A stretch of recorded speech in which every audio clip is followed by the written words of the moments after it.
morada siniestra.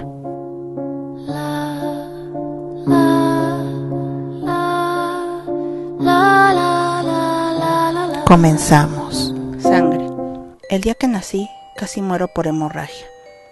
Fui propulsada a este mundo, cabalgando una ola de chorro arterial que empapó de rojo la camilla del hospital. Tez mortalmente pálida, por debajo del barniz de la valiosa sangre de mi madre. Le solicitaron una transfusión de emergencia a mi padre tembloroso, quien nunca había sido capaz de lidiar con agujas. Pero me había otorgado su tipo de sangre, A negativo, junto con el regalo de la vida, y se sentía responsable.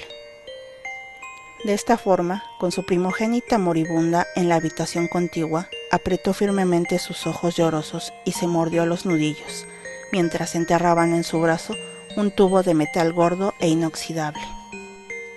Por fortuna, todos sobrevivimos la dura experiencia. La hemorragia de mi madre se detuvo, la rara y preciada sangre de mi padre me salvó, y al final abandonamos el hospital, como cualquier otra familia. Yo iba fajada con una linda sábana rosa, tejida amorosamente por mi madre, y solo la pequeña marca de una perforación en el brazo de mi padre conmemoraba el drama que casi me había costado mi vida, recién nacida. Y si ese hubiera sido el final de mis experiencias con la sangre y las agujas, habría sido muchísimo menos a la cual temer. Siempre hubo sangre en mis sábanas, a medida que crecía. Solo un punto por aquí, o una marca diminuta por allá, nunca suficiente para meritar preocupación, pero más que suficiente para frustrar a mi madre. Llegué a anticipar el aburrido pero práctico regalo de sábanas nuevas a cada cumpleaños.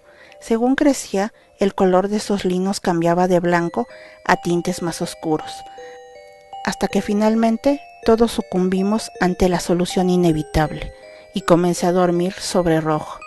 La doctora de la familia pensaba que probablemente era un tipo de eczema, que yo me creaba abrasiones leves al rascarme mientras dormía. No le creí realmente, porque nunca sentía comezón, y siempre que examinaba mi cuerpo por la mañana no podía encontrar ninguna evidencia de rasguños o cortes. Mi madre pensaba que quizá podía ser un sangrado de nariz intermitente, pero eso tampoco encajaba, dado que la sangre podía permanecer casi en cualquier parte de las sábanas, desde las coberturas de mis almohadas hasta donde descansaban mis pies, cuando me ovillaba sobre mi costado, siempre en posición fetal. No fue hasta que colapsé un día en clase de inglés que descubrimos que padecía de anemia. Mis niveles de hierro eran tan bajos que a la doctora le sorprendió que aún pudiera caminar y hablar. La inyección inmediata en mi espalda de suplementos de hierro fue muy dolorosa. Salimos del consultorio con una prescripción para tabletas de hierro y tanta carne roja como fuera posible. Mi padre me cargó de vuelta al auto. Su rostro apuesto estaba fruncido por arrugas de preocupación. Conforme mi niñez menguó y mis años adolescentes florecieron, rematados con cambios de humor salvajes y acné desenfrenado, mi trastorno misterioso se volvió aún más extraño. Desde hace mucho, las demás chicas de mi edad habían estado comprando paquetes brillantes con estampados florales repletos de utensilios sanitarios, pero yo solo recorría la mirada por aquel pasillo particular del supermercado, con una combinación de curiosidad, de celos y alivio. A mis 16 años me hallaba de regreso en la oficina blanca y angosta de la doctora de la familia. Mi madre le explicaba con ese estilo maternal amoroso que aún no me habían comenzado los mensuales. Fueron muchos exámenes, tomaron y transfirieron muestras de sangre, pero los resultados no indicaron nada fuera de lo normal. Mis niveles hormonales eran perfectos para una mujer joven de mi edad, y no parecía haber ninguna razón para que no hubiera menstruado aún. A pesar de que mi anemia persistente podía ser un factor contribuyente, la doctora examinó el papeleo por encima de sus anteojos de media luna y nos dijo que no creía que la anemia fuera la causa principal. Me remitió a varios especialistas en el hospital local y todos sentíamos la certeza de que los experimentos finalmente encontrarían la causa. Los estudios revelaron que mi único problema parecía ser mi carencia inexplicable de endometrio y la anemia siempre presente.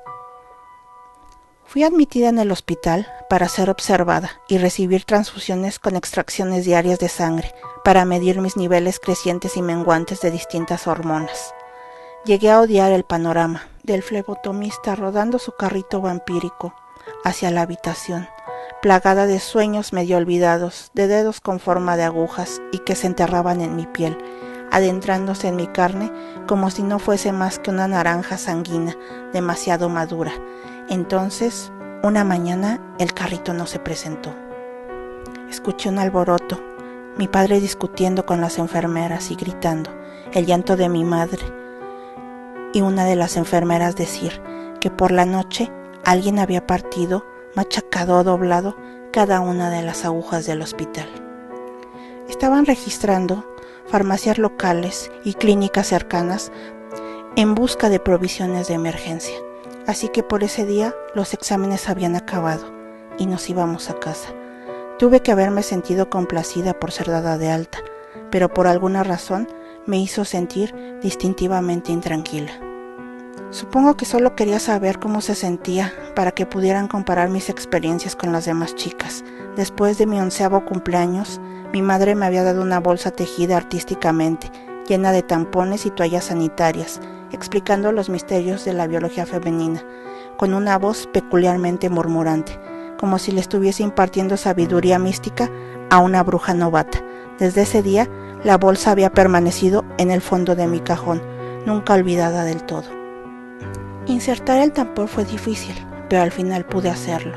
Su extensión colgante era lo único que traicionaba su presencia, ligeramente incómoda. Esa noche pasé recostada en la cama, imaginando que era una joven común y corriente, imaginando que me iba a despertar y me encontraría con que mi periodo al fin había llegado, que las manchas en mis sábanas no serían evidencia de una enfermedad misteriosa, sino más bien de un proceso biológico ordinario. Pero cuando desperté, algo mucho más inquietante había sucedido. El tampón había desaparecido. Encontré puntos de sangre en la cama, más de lo acostumbrado, y cortes esporádicos en mis muslos. Tras acudir a mi madre, le conté lo que había sucedido, y 2 horas más tarde estábamos de vuelta en el consultorio de la doctora. Los dedos enguantados de la doctora de cabello blanco estaban helados, y el metal del espéculo se sintió aún más frío a medida que lo insertaba gentilmente para examinarme. Hay rasguños y abrasiones menores a lo largo de las paredes, nos explicó, mientras tiraba sus guantes de látex en el contenedor de basura, los cuales son afines a un objeto filoso que pudo haber sido introducido. Fui interrogada para ver si yo me había ocasionado esas heridas, o si alguien más lo había hecho. Me sentí acusada y traicionada, en vez de ser tratada como la víctima de un atentado desconocido y horripilante. Todos estaban sugiriendo que era algún tipo de mentirosa y que los estaba privando de alguna parte vital de la verdad. Cuando la policía llegó para interrogar a mi padre, finalmente había tenido suficiente. Les dije que me lo había hecho yo misma, por atención, que les había mentido a todos, porque estaba tan celosa de que las otras chicas tuvieran lo que yo no. La mezcla de alivio y confusión y preocupación en el rostro de mi padre me hizo sentir incluso más diminuta, pero a pesar de que me creyeron y desistieron las cosas, no regresaron a la normalidad. Hasta donde me concernía, las cosas nunca regresarían a la normalidad, no hasta que descubriera quién me había hecho eso esa noche. Consecuentemente descubrí que se me hacía muy difícil dormir. Cuando así lo conseguía, era un reposo fragmentado y parcialmente consciente. Incluso los sonidos más ligeros me hacían despertar de nuevo. Y una vez sucedido eso, pasaban horas en mi habitación oscurecida, apreciando sobresaltada e intranquila el pasar indolente de las horas crueles. Y fue entonces cuando finalmente lo vi, delineado ante el resplandor amarillo del alumbrado público. A través de las cortinas vi una figura. No era ningún hombre ordinario, pero reconocí instantáneamente que era uno. 2 brazos, 2 piernas y un torso, pero tan delgados que apenas estaban ahí, más delgados que el fósforo, más puntiagudos que alambres y más oscuros que cualquier otra cosa en la habitación. Se movió contra la luz del fondo, brazos cuales agujas extendió hacia mí. Quise gritar, echarme a correr, pero no pude hacer ninguno. El terror contuvo mi lengua y fijó a mis miembros en su sitio, mientras que mi mente rechazaba la realidad enfrente de mí. Manos con menos dimensión que una hoja de papel se deslizaron bajo mis sábanas y se escurrieron a lo largo de mi piel, siendo tan insustanciales que apenas podía procesar su tacto insidioso. Cuando la tracería delicada de sus movimientos irrumpió en el pliegue de mis muslos, el conjuro hipnótico del miedo fue suspendido. Grité simultáneamente, tirando las sábanas y revoloteando con desesperación en búsqueda del interruptor de la lámpara de mesa. A medida que la luz inundó mi habitación, el sujeto echó su pierna hacia atrás, tan delgada como una aguja, y dedos tan afilados como escalpelos, que perforaron sin esfuerzo la piel y músculos de mi muslo. Por un momento se quedó ahí parado, irreal, imposible, y una figura negra de palito sin cabeza, el trazo incompleto de un niño que fue traído a la vida. Luego comenzó a temblar. Su silueta puntiaguda se diseminaba con vibraciones visibles, conforme un quejido horrible se atascaba en el aire de mi habitación.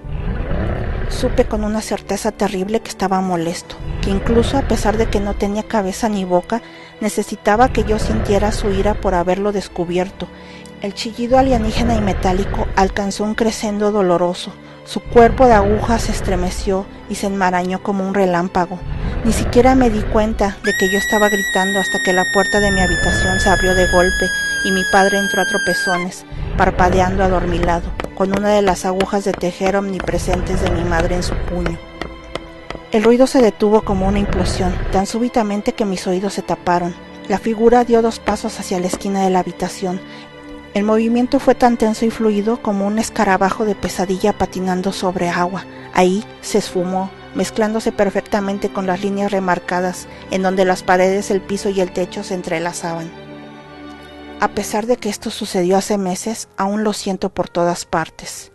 En el bus al colegio podía estar parado detrás de un poste de luz y yo nunca lo sabría. En las calles, quizá repta a través de las grietas en el concreto y luego se desliza por las paredes de los edificios. Simplemente una línea negra más entre todos los ángulos finos de la arquitectura moderna.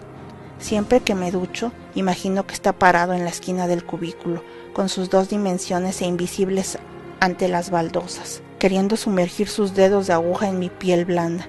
Y cuando siento uno de esos dolores agudos e inexplicables en mi brazo o en mi pierna, me pregunto si será él. ¿Me habrá agredido velozmente enterrando un dedo en mi piel solo para recordarme que existe? ¿O sería un dolor ordinario o de uno de esos fallos de los nervios que todos nuestros cuerpos biológicos imperfectos experimentan de vez en vez?